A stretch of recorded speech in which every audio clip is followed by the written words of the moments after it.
नमस्कार, मैं हूं आपके साथ हर्षिता और आप देख रहे हैं आलोक न्यूज। बीजापुर के जंगल में 1000 से 1200 जवानों ने सर्च ऑपरेशन किया, जिसमें 12 नक्सलियों के शव बरामद हुए और सभी जवानों की बहादुरी के कारण ही यह संभव हुआ। जवानों के भुजाओं की ताकत से संभव हो रहा है और बस्तर में गांव-गांव तक विकास को पहुंचाने के लिए जो आवश्यक है वो सारे कदम उठाए जाएंगे।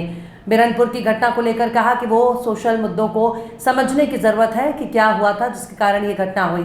इसको समाज को समझना पड़ेगा। आप भूल जाएं कि भाजपा को वोट देना वो छोड़ दीजिए, लेकिन जो कुछ हो रहा है उसको समझने की आवश्यकता है। नहीं समझेंगे तो भविष्य में परेशानियां होंगी।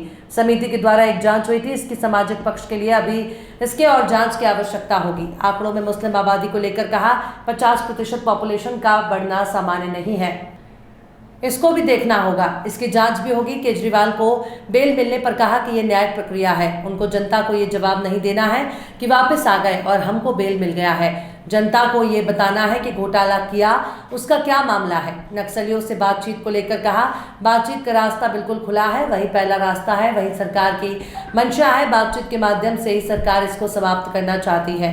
बातचीत के माध्यम से ही सरकार बस्तर के गांव के विकास का मार्ग प्रशस्त करना चाहती है। आत्मसमर्पण भी 250 से अधिक हो गए हैं। बस्तर में बहुत बड़ी संख्या है जिनको गिरफ्तार किया हुआ है। ऐसे कुल मिलाकर नारायणपुर, सुकमा, दंतेवाड़ा सभी क्षेत्रों में समग्रता के साथ ये काम हो रहा है। पड़ोस के राज्यों से भी बातचीत हुई है। बीरनपुर की जो घटना हुई है वो उसके सोशल कॉन्सिक्वेंसेस क्या है, सोशली क्या हुआ था जिसके कारण ये घटना हुई, इसको समाज को समझना पड़ेगा।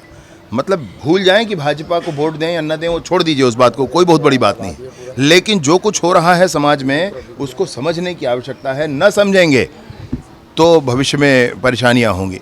मैं इस पर कोई ये वाला मसला नहीं है कि हम इस विषय को उठा रहे हैं। इस विषय पर एकल सदस्यीय समिति के द्वारा एक जांच हुई थी जो इसके सामाजिक पक्ष के लिए। अभी इसके और जांच की आवश्यकता महसूस की जा रही है, जो कराई जाएगी, आपको स्पष्टता होगी। कवर्धा जिले में गांव-गांव में ऐसे कितने ही आप लोगों के माध्यम से ही रिपोर्टिंग की गई है कि गांव-गांव में लोगों के नाम जुड़े हैं। भाई कौन है वो लोग? गांव वाले नहीं जानते हैं, बीएलओ नहीं जानता, कौन है भाई? ये कहाँ से आ रहे हैं भाई? तो मसला ये है कि कुछ तो है भाई। 50% पॉपुलेशन का बढ़ना, नियरली 50% पॉपुलेशन का बढ़ना ये सामान्य नहीं होता है। अगर असामान्य है तो ये कैसे है? हम नहीं समझेंगे, कौन समझेगा? कल के डेट में जब परेशानियां शुरू होंगी तब फिर ध्यान आएगा सबको। तब जिस तरीके से आपने कहा कि कवर्धा में जैसे 2-3 केसेस मीडिया के माध्यम से आपको पता चला, इस विषय पर कोई कदम उठाएंगे विभाग की तरफ से सरकार? नहीं, निश्चित रूप से मैं तो उसमें एप्लीकेंट हूँ। मैं तो चुनाव से पहले इस विषय को उठाया था। चुनाव आयोग में हमने आवेदन दे रखा है, वहाँ पर जांच चल रही है इस विषय पर, और आप लोगों के माध्यम से ज़्यादा अच्छा हुआ है, मैं ये कहना चाहता हूँ। और आप लोगों से मैं निवेदन करता हूँ, मेरे पास आंकड़े हैं, आप वो ले जाएं, गाँव वालों से पूछें, खुलकर पूछें भैया, आपको स्पष्टता आएगी। सर एक सवाल गंगालूर क्षेत्र में, बीजापुर में, पीड़िया जंगल में लगभग 1000-1200 DRG Dantewada, DRG Bijapur, STF और कोबरा बटालियन के जवानों ने सर्च ऑपरेशन किया था, जिसमें 12 नक्सलियों के शव बरामद हुए। और सबसे महत्वपूर्ण विषय यह है कि किसी जवान को खरोच भी नहीं आया।